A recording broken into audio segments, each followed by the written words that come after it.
Hey everyone. So our next unit is on something called a transformation. And so what a transformation is, it's basically a way that you can manipulate a figure. By manipulate, I mean like move around or make bigger or smaller, flip, rotate, slide. So there's all different ways that you can transform a figure. These are the four main transformations that we're going to learn about.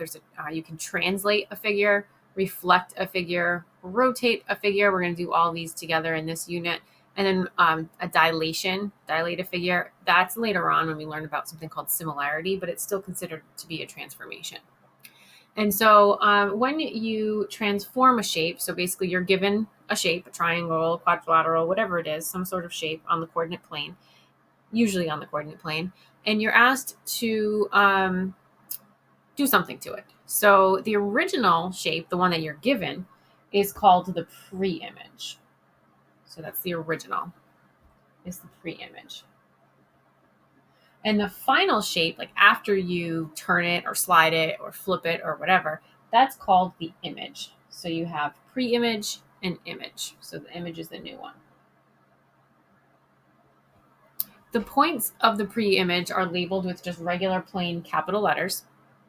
And the points of the image, the new one, are labeled with what we call a prime symbol, or sometimes I refer to it like as a tick mark. As you can see here, it's like an apostrophe. So see how it's A with this little tick mark? We would say that this is called A prime, is how we would say that. Sometimes you have a double prime, triple prime. We'll get into that as we go through the unit. The reason why we have these little tick marks is so we can distinguish between the image and the pre-image. So when you have both of them graphed on the coordinate plane, you need to be able to distinguish and figure out, well, which one was the original and which one is the new one. So that's basically what a transformation is. The next definition is called a rigid transformation. So there are rigid and non-rigid transformations. A rigid transformation is when your image and your pre-image are congruent. So they're the same size and shape. So they're not changing their size and shape. A non-rigid transformation would actually be a dilation. So we're going to do that later on. That's when the shape is changed. So we don't really have to worry about that right now. For now, in this unit, it's all rigid transformations. So in this unit, anytime I ask you to transform something in some way, your original and your new one should always be the same. So the first section that we're going to talk about is a translation. So a translation is a type of transformation. So transformation is like the broad term, and then translation is a specific type of transformation. And so let's talk about what a translation is. A translation is a transformation which moves each point of a figure the same distance and in the same direction. So basically a translation, you're sliding the figure around the coordinate plane. Left, down, up, left, down, left, right, up, and down. And so here's a special notation that we need to learn. It says translate triangle ETI according to the rule. So how you would say this is X, Y, and then this little arrow you would say maps to. That's how you would say that in words. So XY maps to X plus 4, Y minus 2. So to figure out in words what this means and where we're going with it, if we add on to the X, remember X is the horizontal axis, right? If we were to add on to X, it's going to move to the right, right? Does that make sense? So like this point right here is -1, -1. So if we were to add on to this X value of -1, it's going to go that way. So when it's X plus something, it's up. So this one's going to go up 4. If it were X minus something, it would be going to the left. And then the Y is the vertical axis. So if we add to the Y, you're going up.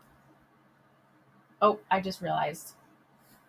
Oops, I messed up. This X plus 4, is moving to the right 4. I apologize. Right 4. So anything you do to the X is left and right.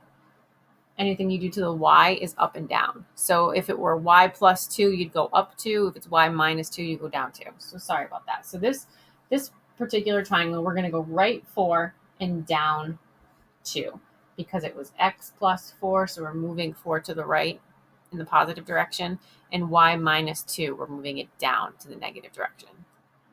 So what you're going to do is you're basically going to take each ordered pair and you're going to move it right 4 and down 2. And as you do it, you're going to label them with the prime symbol. So watch, I'll show you. Let me zoom in a little bit more. So I'm going to do E first. So E has to go right 4 and down 2. So 1, 2, 3, 4, 1, 2. So right here is going to be E prime. It's super important that you put the little tick mark. T, we're going to move right 4 and down 2. 1, 2, 3, 4, down 2. So right here is going to be your T prime. And then I, 1, 2, 3, 4, down 2, right here, I prime. I understand that not all of you have a printer and you probably don't have any graph paper either. So sorry about that. I meant to give this to you last time we were in school, but I forgot, to be honest. But anyway, try your best to at least just follow along. And then your practice is going to be electronic. Okay, so that's your final image. Also, too, if you have a ruler or some sort of straight edge, try to use it. So that's what your final image would look like.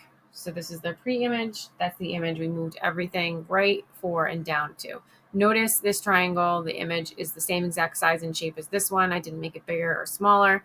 Notice the shape has stayed exactly the same. That's because it's a rigid transformation. So that's the first one. Here's the second one. So the first thing that you want to do is take a look at the rule. This is xy maps to x minus 5, y plus 4. So this time it's x minus 5. So think about on the x-axis, we're going more negative, so that's going to be left. So this is going to be moved left 5. And then y plus 4 is up 4 because we're going in the positive direction on the y-axis.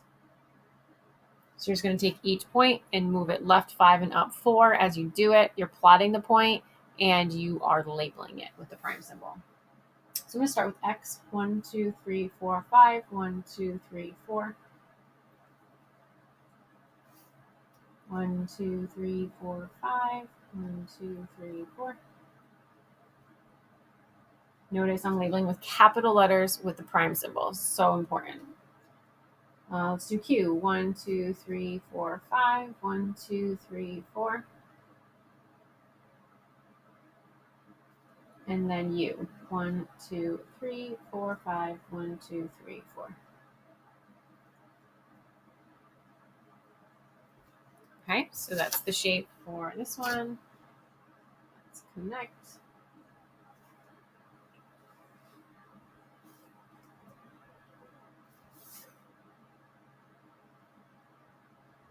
Again, notice that this is the same size and shape as this one, just slid over, left 5, up 4.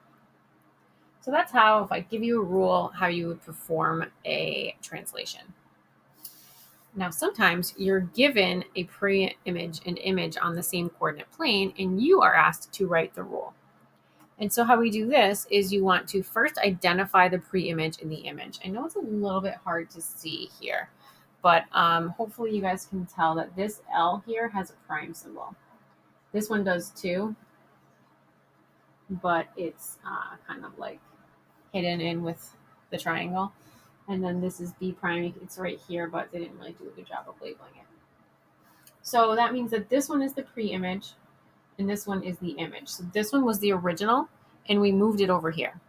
So basically your job is to just figure out how many units it was moved and in which direction. So see from L to L prime. Now all of the points are moved in the same direction. So you just pick one pair. So from L to L prime, I went left 1, 2, 3, 4 and up 2. So I'm just going to jot that down. Left 4, up 2. When you actually do this though and write the rule, your rule needs to be in this format right here. So the rule should look like this. XY maps to, the X comes first. We went left 4, so that's going in the negative direction, left. So it's going to be x minus 4. And then it was up 2, which is in the positive direction. So it's y plus 2. This is your rule. That's what you want. That's how you should be writing it. I write the words just so I don't forget what happened, and I can then formulate the rule. Okay, the last example is this one. Hopefully you can tell for this one that this is the pre-image. No tick marks on any of them. This one is the new one. This one's the image. See how there's D prime. I think that's an F. No, I, just kidding. I prime, K prime, and E prime. So this is the image. This is the new one. This is the original. So we went from here to here. So I'm going to use D for my example. So from D to D prime, I went right 1, 2, 3, and then down 1, 2, 3. So this one I went right 3, down 3. And so now we just need to take this right 3, down 3 in words and write it as a rule. Oops, sorry. Just adjusting here. So we need XY maps to, and then so it's right 3. So that's moving to the right in the positive direction. So that's X plus 3. And then down 3, that's moving on the y-axis in the negative direction. So it's going to be y minus 3. So that would be your rule. And so that's that. That's translations. Next time we will learn about reflections and then rotations. So that's it for today. Please let me know if you have any questions. Have a nice day.